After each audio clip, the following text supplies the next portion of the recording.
Hello everyone, welcome to algo Bangla 29। আজকে আমরা চলে আসছি বেসিক সি প্রোগ্রামিং দিয়ে কোড ফোর্সেসের আরও একটি প্রবলেম সলভিং ভিডিও নিয়ে।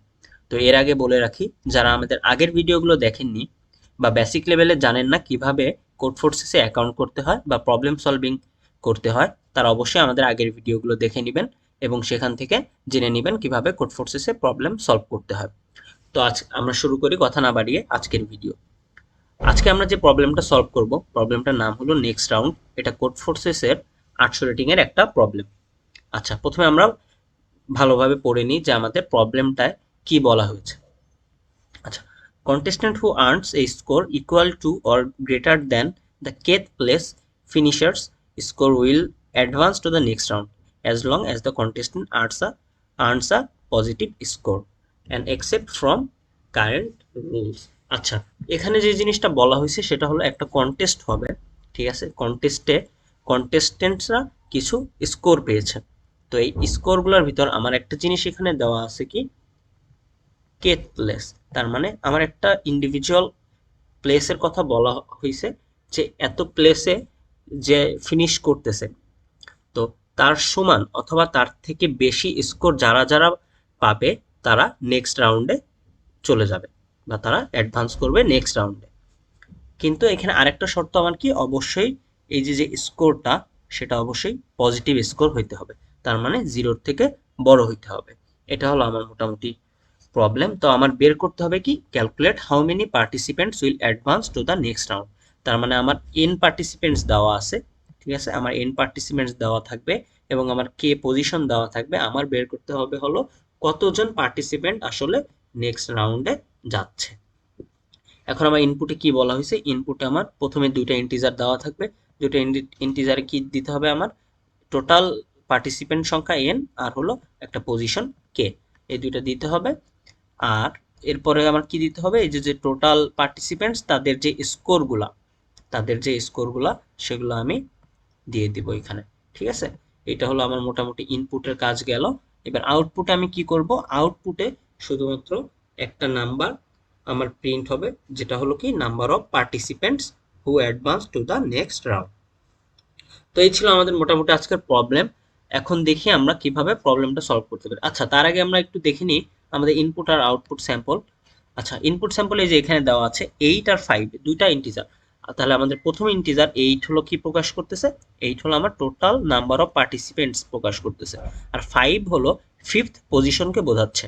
তাহলে এখানে আমরা দেখে নিই কি আছে, 8টা যেই টোটাল পার্টিসিপেন্টস আছে তাদের স্কোরগুলো এখানে দেওয়া আছে, 10, 9, 8, 7, 7, 7, 5, 5 এই।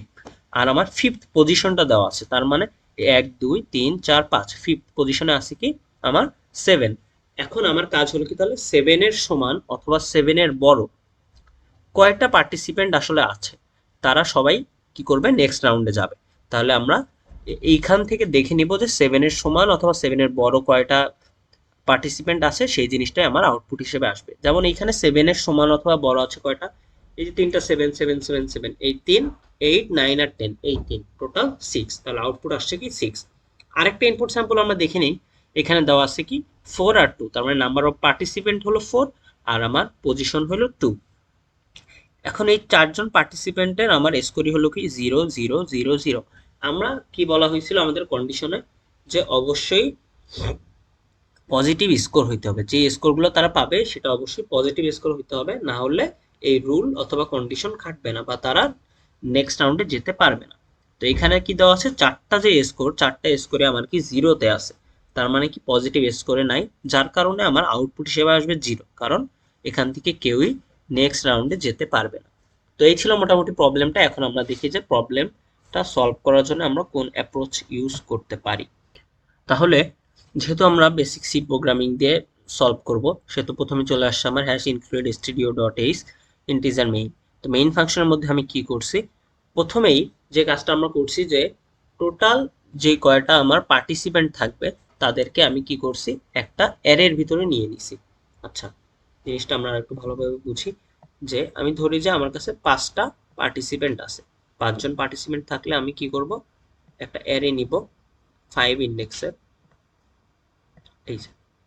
আচ্ছা, নিয়ে এখন তাদের স্কোরগুলো আমি এই অ্যারের ভিতরে আমি দিয়ে দেব, যেমন 1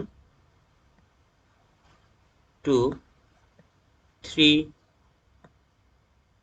1 আর হলো 0। এই যে, আচ্ছা এই কাজটাই আমরা এখানে করছি। আর ইন্টিজার n, এই nটা আমার নেওয়া হয়েছে টেস্ট কেসের জন্য, অথবা আচ্ছা টেস্ট কেস না, সরি, এই nটা হলো আমার টোটাল পার্টিসিপেন্ট। টোটাল পার্টিসিপেন্ট কয়জন থাকবে সেটা প্রকাশের জন্য আমি এখানে nটা নিয়ে নিছি। আর একটা আমার যে নেওয়া হয়েছে, যে হলো আমি পজিশনের জন্য নিয়ে নিছি। আর p ইকুয়ালস টু 0, এই p ইকুয়ালস টু 0 কি, এটা আমি নিছি যে আমার যে কয়জন টোটাল, মানে কয়জন পার্টিসিপেন্ট আমার পরের রাউন্ডে যেতে পারবে সেইটা প্রকাশের জন্য আমি মোটামুটি এই পিটা নিয়ে নিছি। আচ্ছা, এবার আমি স্ক্যানএফ দিয়ে প্রথমে কি কি ইনপুট নিয়ে নিছি। প্রথমে হলো আমার যে দুটো ইনপুট আমার নেওয়ার কথা, টোটাল পার্টিসিপেন্ট আর হলো আমার যে যে দিয়ে আমি নিয়ে নিছি কি একটা পার্টিকুলার পজিশন, যে পজিশনের সাথে আমি কম্পেয়ার করব। ঠিক আছে, তাহলে এবার আমি কি করছি, এই যে যেই অ্যারেটা আমরা নিছি, এই অ্যারেটার ইনপুটটা নিয়ে নিছি। তো টোটাল পার্টিসিপেন্ট আমার এন দিয়ে দেওয়া আছে। তো আমি এই লুপের ভিতরে এই 0 থেকে এন পর্যন্ত একটা লুপ চালিয়ে আমরা মোটামুটি অ্যারের ভিতরে টোটাল পার্টিসিপেন্টের স্কোরগুলা স্টোর করে নিছে বা ইনপুট হিসেবে নিয়ে নিছি। আচ্ছা, এরপরে আমরা আরেকটা লুপ চালিয়ে কি করছি, এবার হলো আমাদের যে মেইন কাজটা হবে। আচ্ছা, এখান থেকে একটু দেখে নেই যে এই যে যে বা পজিশনটা আমরা ইনপুট নিছি, ধরি আমরা এখানে 4 পজিশন হিসেবে নিছি। তাহলে এই অ্যারের ক্ষেত্রে এখন আমি আমার কাজটা কি হবে, এই 4 পজিশনে যে আছে, এই 4th পজিশনটা আসলে কয় নাম্বার ইন্ডেক্স, আমার এই জিনিসটা আগে প্রথমে বুঝতে হবে। 0 1 2 3, তাহলে এই 4th পজিশন হলো আমার 3 নাম্বার ইন্ডেক্স। এখন আমি কি করব, এই ইন্ডেক্সের সাথে বা এই ইন্ডেক্সের যেই ভ্যারিয়েবলটা আছে এর সাথে আমি অন্যান্য সবগুলার একটা কম্পেয়ার করব। কম্পেয়ার করে দেখব যে এই যে 1, এই 1 এর থেকে বড় অথবা এর সমান কয়টা আছে, যে কয়টা থাকবে আমার আউটপুট হিসেবে সেইটাই আসবে। তো এই কাজটাই আমরা এই লুপের ভিতর করছি। তো দেখি একবার, আমরা লুপ 0 থেকে n পর্যন্ত চালাইছি, যে এই 0 থেকে n পর্যন্ত। আচ্ছা, ঠিক আছে, তাহলে এখানে কি কাজ করছি আমি, প্রথমেই এই যে প্রথম ইন্ডেক্সটা মানে 0 ইন্ডেক্সটার সাথে আমি যে -1 মানে পজিশন -1, কারণ কি 4 নাম্বার পজিশন বলতে আমি 3 নাম্বার ইন্ডেক্সটা বোঝাই, যার কারণে যে -1,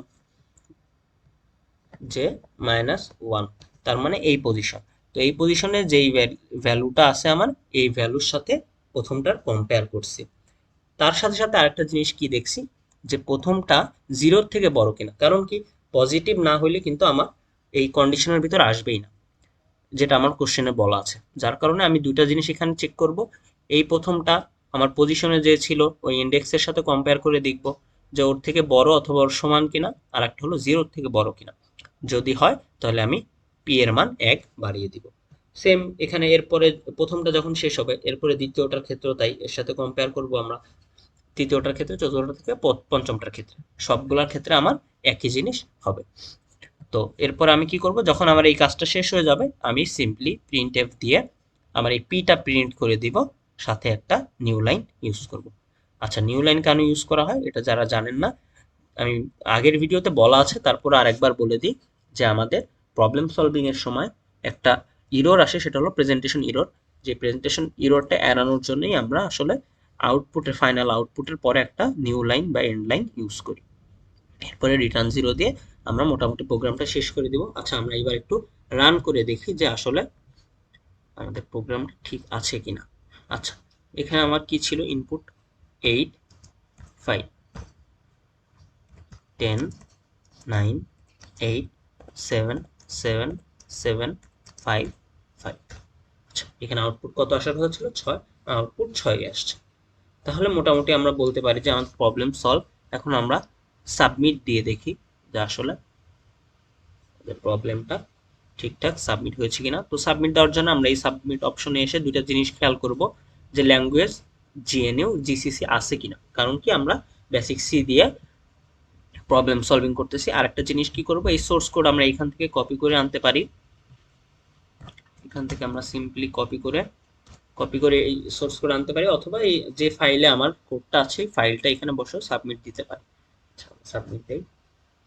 দেখা যাচ্ছে এই যে একসেপ্ট হয়ে গেছে, আমার টেস্ট কেস চলার পরে এই যে একসেপ্ট হয়ে গেল আমার এই প্রবলেমটা। তো আশা করি আপনারা প্রবলেমটা ভালোভাবে বুঝতে পেরেছেন। তো এরকম আরও অনেক ভিডিও আমাদের চ্যানেলে আসবে। তো ভিডিও ভালো লাগলে অবশ্যই ভিডিওতে লাইক করুন, আমাদের চ্যানেলটা সাবস্ক্রাইব করে বেল আইকনটা ক্লিক করে দিন, যাতে যে কোনো নোটিফিকেশন আপনি আগে আগে পেয়ে যেতে পারেন। সেই সাথে আমাদের কমেন্ট বক্সে অবশ্যই যে কোনো সমস্যা হলে জানাবেন, ভিডিও কেমন লাগলো সেটাও অবশ্যই জানাবেন। অ্যালগো বাংলা 29 এর সাথেই থাকুন। ধন্যবাদ।